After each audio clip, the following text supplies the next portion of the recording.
Assalamualaikum warahmatullahi wabarakatuh dan selamat pagi kepada semua pelajar. Untuk hari ini kita akan masuk kepada topik atau bab baru, bab 5, iaitu termokimia. Jadi saya harap awak semua dalam keadaan sihat, ada di rumah, sebab sekarang kes COVID kita makin meningkat. Jadi stay safe, stay at home. Okey, tanpa buang masa, saya akan teruskan dengan topik kita, bermula dengan tidak balas endotermik dan exothermic. Okey, secara ringkasnya, tidak balas endotermik dan exothermic ini melibatkan haba. Okey, jadi dua jenis tidak balas ni dia berbeza, dan kita boleh lihat perbezaannya dengan bagaimana haba itu sama ada ia dibebaskan ataupun ianya diserap melalui tindak balas kimia. Kedua-dua inilah. Okey, jadi untuk tindak balas exothermic, untuk tindak balas exothermic ni, sekejap saya tukar warna.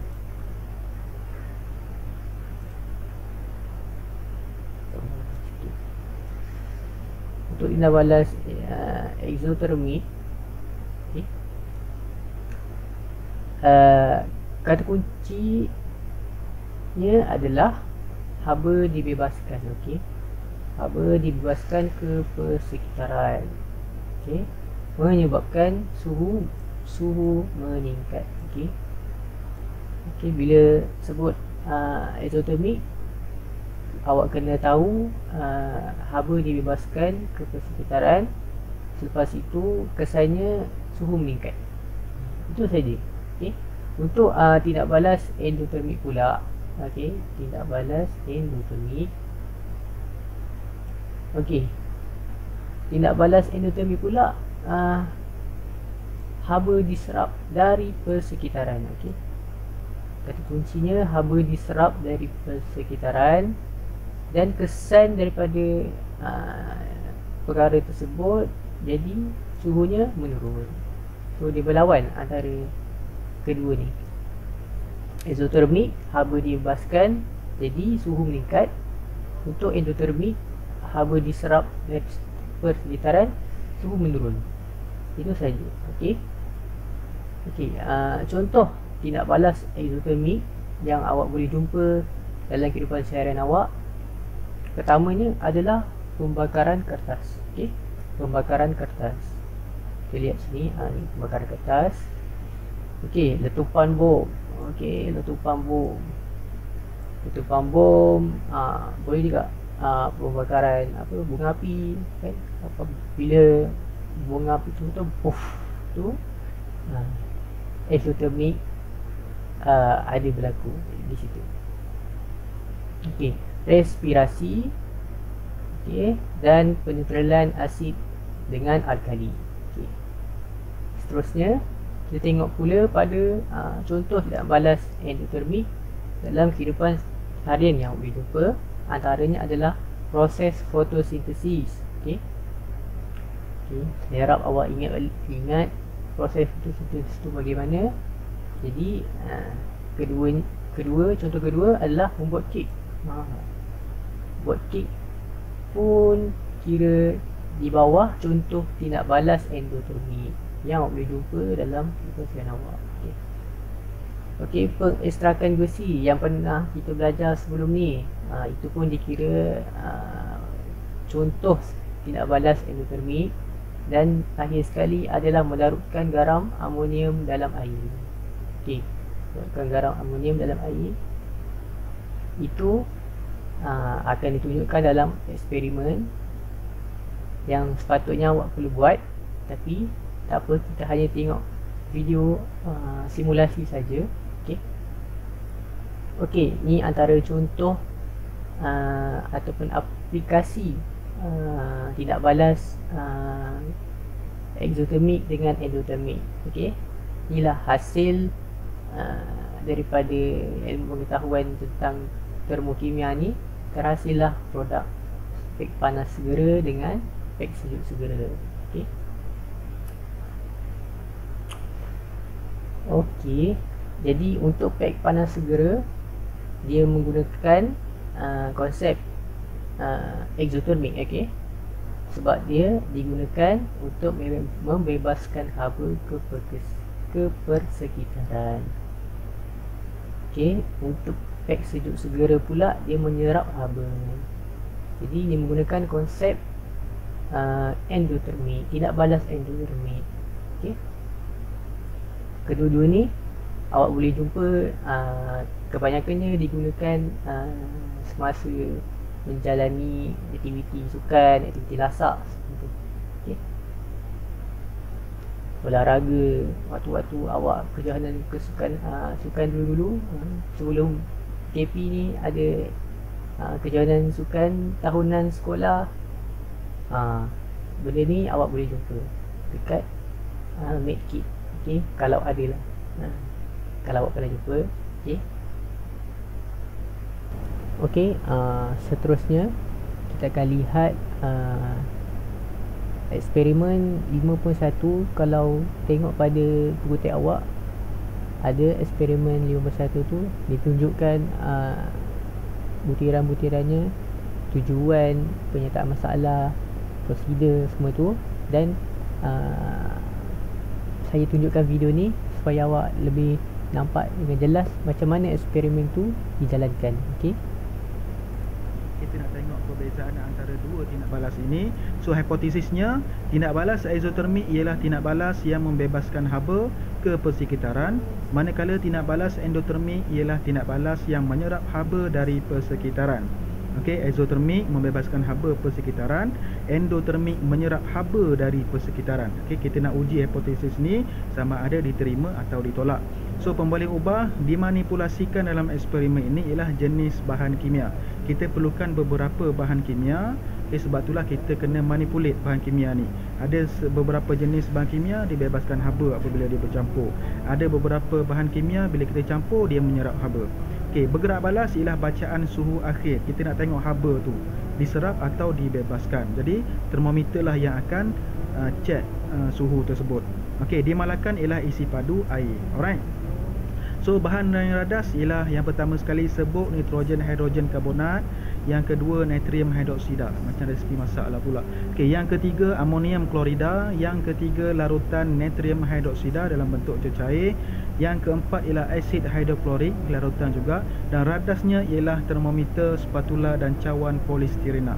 Alright, so macam mana kaedahnya? Kita ada dua kaedah. Yang pertama kaedah antara bahan dan air, yang kedua ialah antara asid dan bahan-bahan lain lah. Okay, kita tengok yang pertama.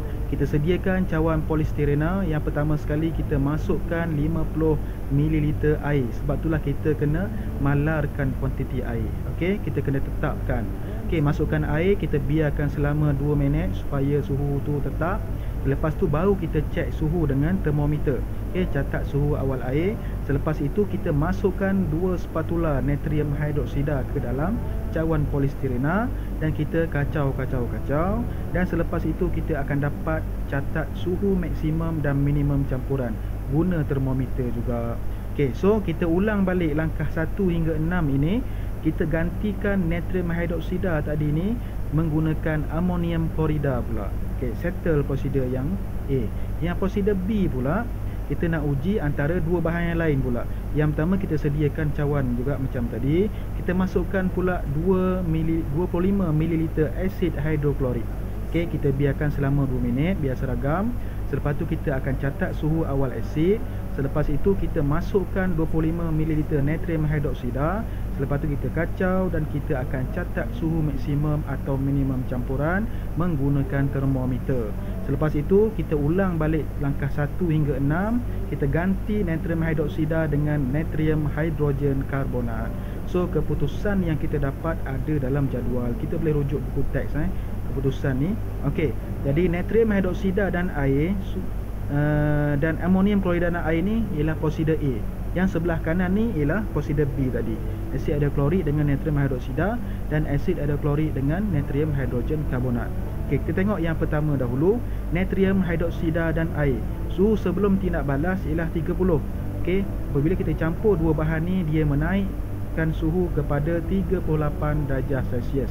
So bila menaikkan suhu maknanya haba dibebaskan persekitaran. Okey, kalau haba dibebaskan maknanya tindak balas exothermic. Okey, amonium klorida dan air. Okey, bila campurkan kedua-dua ni, kita tengok pemerhatiannya daripada 30 darjah Celsius dia menurun kepada 26 darjah Celsius. Jadi suhu haba diserap. Okey, bila haba diserap, tindak balas endotermik. Okey, yang ketiga, asid hidroklorik dan natrium hidroksida, dia menaikkan suhu. Bila menaikkan suhu, haba itu dibebaskan, exothermic. Dan yang terakhir ialah asid hidroklorik dan natrium hidrogen karbonat, dia menurunkan suhu. Bila menurunkan suhu maknanya menyerap suhu dari persekitaran. Itulah tindak balas endotermik. Alright. Okey, kita dah selesai tengok tadi video tentang eksperimen 51. Kita nak lihat macam mana nak bezakan antara tindak balas exothermic dan endotermic daripada eksperimen itu. Jadi saya harap awak boleh faham dengan penerangan video tentang eksperimen tu. Okey, dan penerangan saya tadi berkenaan dengan tindak balas exothermic apa, endotermic tu apa. Jadi kita move on kepada kita punya aktiviti seterusnya, iaitu saya akan bagi quiz sedikit lah. Jadi ada beberapa soalan yang awak perlu isi dalam Google Form. Nanti saya akan sediakan. Okey, daripada soalan tu saya nak awak jawab berpandukan dengan video ini.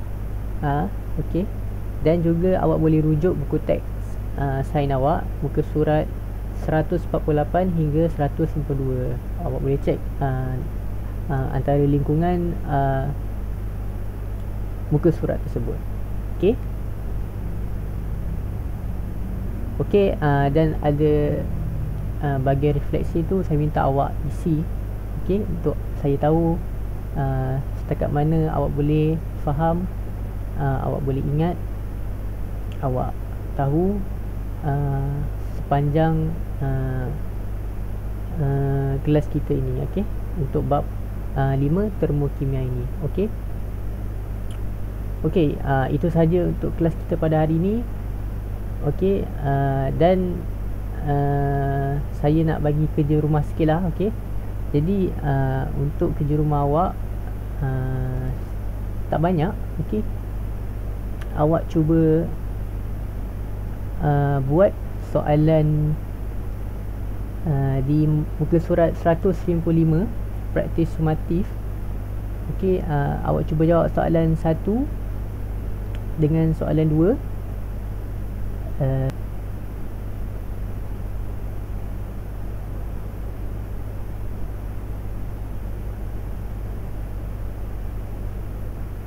Okey, dengan soalan 6 soalan 6, awak cuba buat tiga-tiga soalan tu. Okey, dalam praktis sumatif 5, saya ulang balik, praktis sumatif 5, muka surat 155, soalan 1, soalan 2, dan soalan nombor 6 di muka surat 157. Awak tulis dekat kertas jawapan awak, lepas tu screenshot, PM beri PM pada saya jawapan awak. Okey,